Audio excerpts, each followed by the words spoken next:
ও পর্যটন মন্ত্রণালয় মাননীয় মন্ত্রী মহোদয়, মাননীয় প্রতিমন্ত্রী মহোদয়ের দিক নির্দেশনায় এবং বেসামরিক বিমান চলাচল কর্তৃপক্ষের সম্মানিত চেয়ারম্যান মহোদয়ের সরাসরি তত্ত্বাবধানে শুধু একটি নতুন সেবার উদ্বোধন করছি না, বরং বিমানবন্দরে আগত এবং প্রস্থানকারী সম্মানিত যাত্রীদের জন্য আরও উন্নত, আধুনিক ও যাত্রীবান্ধব সেবা নিশ্চিত করার পথে আরেকটি গুরুত্বপূর্ণ পদক্ষেপ গ্রহণ করছি।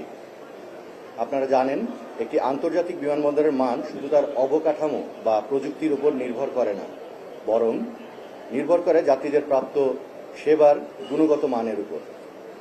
একজন যাত্রীর বিমানবন্দরের প্রবেশ থেকে শুরু করে গন্তব্যে পৌঁছানো পর্যন্ত প্রত্যেকটি ধাপে তিনি কতটা স্বাচ্ছন্দ্যে, নিরাপত্তা ও আন্তরিক সেবা পাচ্ছেন, সেটি একটি বিমানবন্দরের প্রকৃত মানদণ্ড। সেই লক্ষ্যকে সামনে রেখেই বাংলাদেশ বেসামরিক বিমান চলাচল কর্তৃপক্ষের নিজস্ব অর্থায়নে আজ আমরা ফ্রি শাটল সার্ভিস চালু করছি। এই সেবাটি বিমানবন্দর, বিমানবন্দর বাস স্ট্যান্ড, জসিমউদ্দিন মোড়, বিমানবন্দর রেল স্টেশন, কাওলা এবং বিমানবন্দর রুটে পরিচালিত হবে। আমি বিশ্বাস করি এই সেবা চালুর ফলে যাত্রীরা বিনামূল্যে দ্রুত, নিরাপদ ও স্বাচ্ছন্দ্যের সঙ্গে চলাচল করতে পারবেন। বিশেষ করে প্রবীণ নাগরিক, নারী, শিশু এবং শারীরিকভাবে অসুবিধাপ্রাপ্ত ব্যক্তি এবং ভারী লাগেজ বহনকারী সম্মানিত যাত্রীদের জন্য এই উদ্যোগ অত্যন্ত সহায়ক হবে। একই সঙ্গে ব্যক্তিগত যানবাহনের ব্যবহার কিছুটা কমবে, যানজট হ্রাস পাবে এবং বিমানবন্দর এলাকায় আরও সুশৃঙ্খল পরিবহন ব্যবস্থা গড়ে তুলবে। বাংলাদেশের বিমান চলাচল খাত বর্তমানে দ্রুত এগিয়ে যাচ্ছে। সেই অগ্রযাত্রাকে আরও গতিশীল করতে বেবিচক একের পর এক উন্নয়নমূলক এবং যাত্রীবান্ধব উদ্যোগ গ্রহণ করে চলেছে। আমরা বিশ্বাস করি, আন্তর্জাতিক মানের বিমানবন্দর গড়ে তুলতে অবকাঠামোগত উন্নয়নের পাশাপাশি যাত্রী সেবাকেও সমান গুরুত্ব দিতে হবে। সেই দর্শন থেকেই এই ফ্রি শাটল সার্ভিস চালুর উদ্যোগ গ্রহণ করা হয়েছে।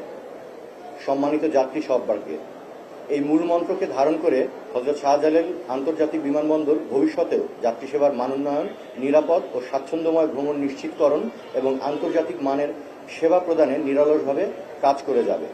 আমাদের প্রত্যাশা, এই উদ্যোগ সম্মানিত যাত্রীদের ভ্রমণ অভিজ্ঞতাকে আরও ইতিবাচক করবে এবং দেশের বিমানবন্দর সেবার প্রতি মানুষের আস্থা আরও বৃদ্ধি করবে। পরিশেষে এই উদ্যোগ বাস্তবায়নে সংশ্লিষ্ট সকল কর্মকর্তা কর্মচারী, হযরত শাহজালাল আন্তর্জাতিক বিমানবন্দরের প্রশাসন, সংশ্লিষ্ট অংশীজন এবং আমার গণমাধ্যমের বন্ধুদেরকে আন্তরিক ধন্যবাদ জানাই। আপনাদের সহযোগিতা ও ইতিবাচক ভূমিকা আমাদের ভবিষ্যতের পথ চলাকে আরও সমৃদ্ধ করবে। জি, আমরা আগে ফিজিবিলিটি স্টাডি অবশ্যই করেছি। এর আগে যে চ্যালেঞ্জটা ছিল, সেই চ্যালেঞ্জটা ছিল হলো যে সম্মানিত যাত্রীদের ঠিক সেরকম সাড়া পাওয়া যাচ্ছিল না। তো যেহেতু আমাদের বাসগুলো খালি রান করছিল, সেই হিসাবে সেটা তৎকালীন সরকারের সময় বন্ধ করে দেওয়া হয়। বাট এখন আমরা আবার দেখছি, আপনারা নিশ্চয়ই সোশ্যাল মিডিয়াতেও দেখছেন, আমাদের যাত্রীদের অনেক সময় অনেক কষ্ট হচ্ছে। তারা নিকটবর্তী বাস স্টপেজে যেতে তাদেরকে ব্যাগ নিয়ে যে সমস্যা হচ্ছে, যেহেতু ট্রলি আমরা আমাদের এই পার্কিং এরিয়া বা তার বাইরে আমরা যেতে দিচ্ছি না আমাদের নিজস্ব ট্রলির নিরাপত্তার স্বার্থেও, তো যাত্রীদের সমস্যা হচ্ছে। তো যাত্রীদের সমস্যা নিরসনেই মেইনলি এই পদক্ষেপটা গ্রহণ করা হয়, যেন যাত্রীরা এসে এখানে তারা মানে অসহায় না হয়ে পড়েন। তারা এখান থেকে তাদের ব্যাগেজ সহ যেন তারা নিকটবর্তী বাস স্টেশন অথবা রেল স্টেশনে তারা যেতে পারেন। এই জন্য এই উদ্যোগটা গ্রহণ করা হয়েছে।